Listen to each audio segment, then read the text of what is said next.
Alrighty guys, here we are. Remember the black van? The upset videos I was making about these guys wasting my time? What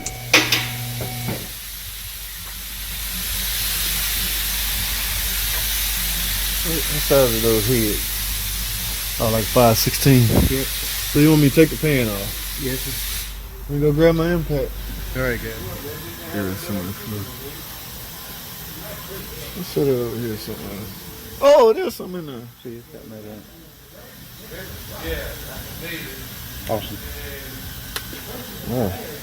They ain't got no bad excuse to replace it. I know, right? I mean, it's not pulling, and the fluid is burnt, and there's some little shavings in it. Yeah, so you get a no off of all of this. What makes you wonder what would constitute a yes?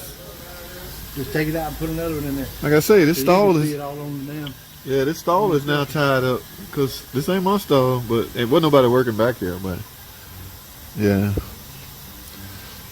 So you got all the clerical stuff up top, the mileage and all that that you needed. Yeah, I got all that. So I'm actually done. Oh, you done? All I needed. Okay. Yep, it did have some shavings in it. We're going to send it to him. See if that's enough for him to make him on it. Alright, appreciate it, man. Thank you, sir. Sorry for the trouble. This is the one that will not pull, guys. We barely got it in the shop. Watch this video right here. I was highly upset that they wanted me to drop the pan so they can determine if they should replace the transmission. Mind you, guys, the transmission was whining, will not move. It was full of fluid. Now, the fluid that was in it was extremely deteriorated, burnt fluid. All the indications of an internal trans problem.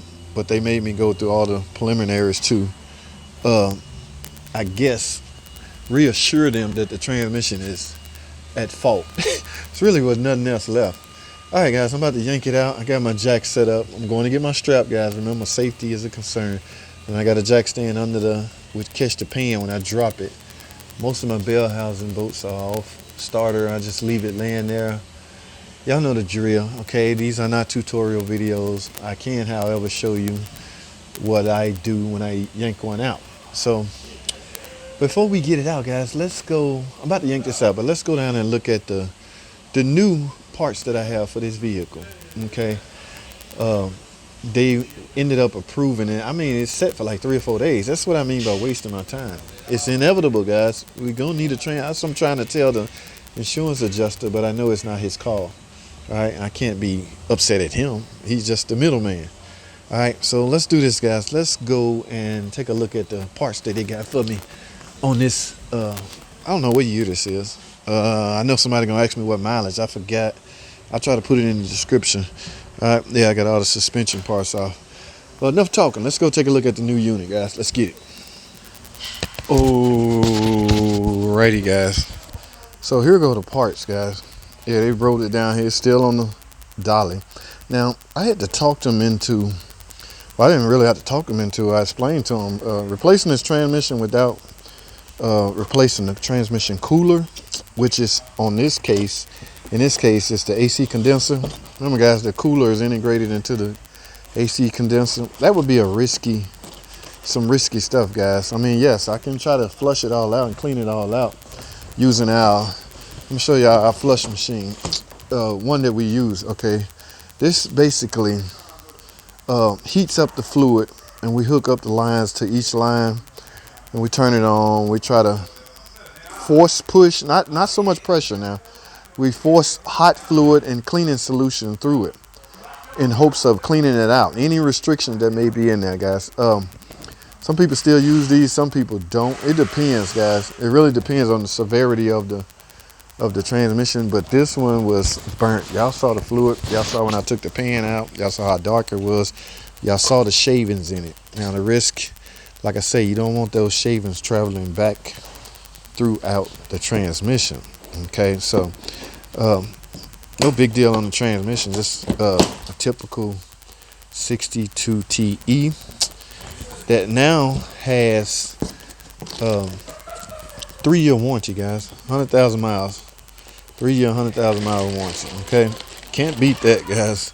With a 10-foot pole. And if you doing this, if your insurance company doing this, they can probably rest assured they will not have to pay out another claim on a transmission repair for a while.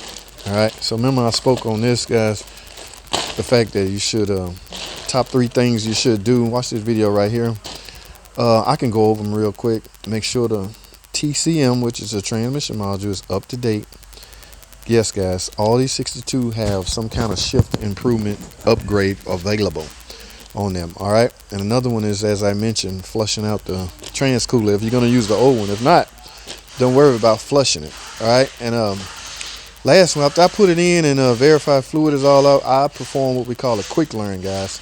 That basically fills up all the clutch CVIs, fills up all the clutch packs before you go and drive it. That would make for smoother shift operation quickly, hence the term quick learn. Okay, you definitely don't want to get a customer back her vehicle without the transmission being semi learned or semi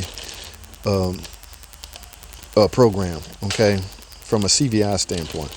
Yep, that's it, guys. I don't know, it would have exceeded, I would have exceeded 70% of the cost to replace this transmission to try and rebuild that transmission. Not that it's not rebuildable, it's a numbers game, guys. All right, so I got a lot of work to do.